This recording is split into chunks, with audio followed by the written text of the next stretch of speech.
Salut și bine am găsit la un nou episod de Minecraft. Acum o să avem, după cum ați văzut și în titlu, 10 lucruri care nu le știai în Minecraft sau poate mai puțin știute. Aceasta este o serie. Vă rugăm frumos să lăsați foarte multe like-uri.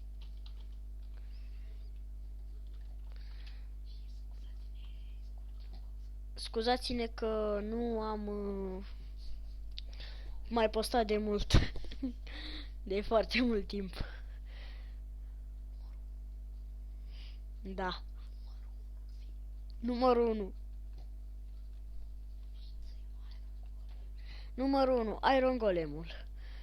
Nu ia Falling Damage.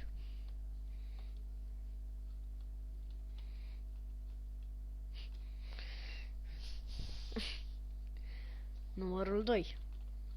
Aoleu.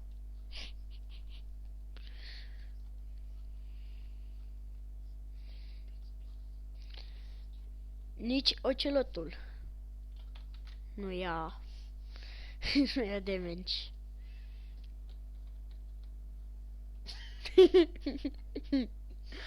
Aoleu.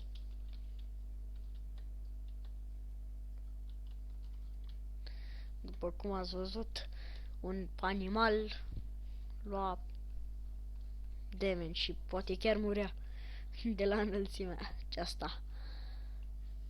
Numărul 3. Înainte.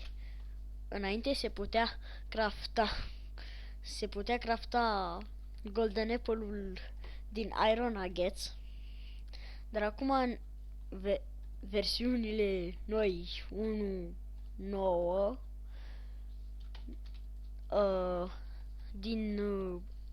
din Iron, doamne, din Gold Ingot se poate face și nu se mai poate crafta Golden Apple Notch.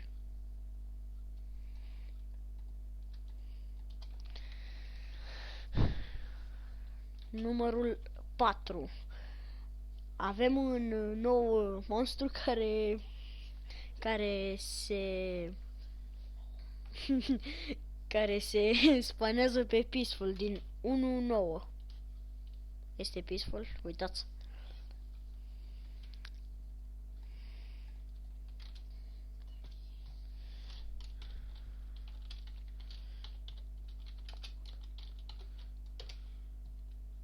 Vezi că te atac.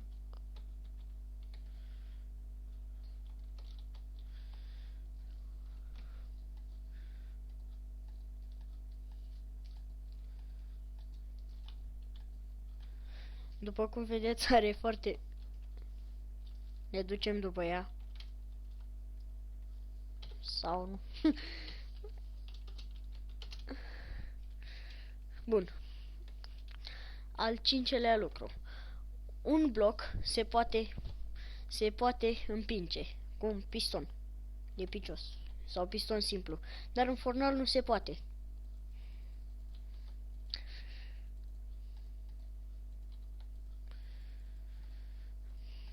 Bun.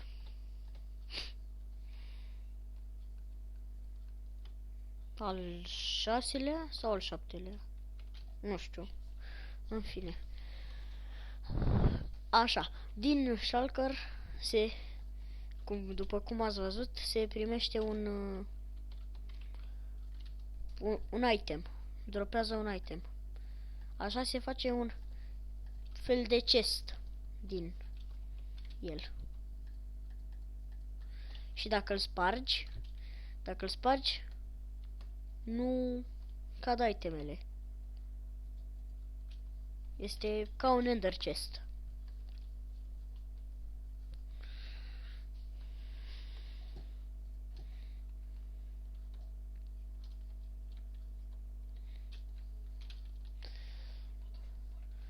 Următorul număr este dacă arunci un item, orice item pe un cactus, el va dispărea.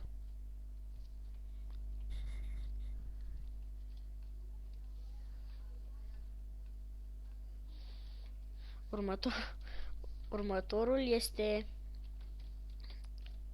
în versiunea nouă de Minecraft, de Minecraft s-a inventat mai multe săgeți. Una dintre ele este să se facă să se facă vaca transparentă. Se vede prin blocuri. Uitați. Gata, s-a dus efectul. A murit.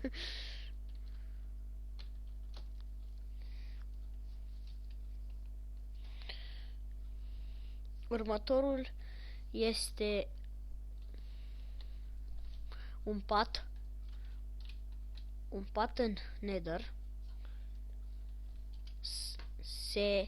Se sparge, adică ia foc. Stați puțin. Explodează ca un TNT.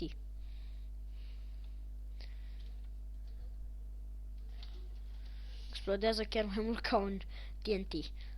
Acesta se repetă și în End.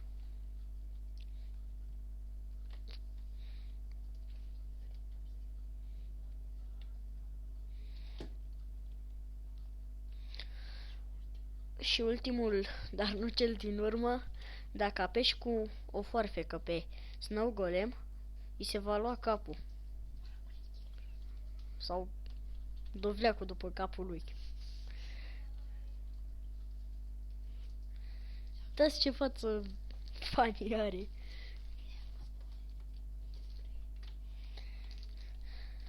Cam atât cu acest episod. Vreau să lăsați în comentarii dacă doriți să postăm și Euro Truck Simulator 2 sau alte jocuri, cum ar fi Farming Simulator 2015 și alte joculețe. La revedere! O seară bună!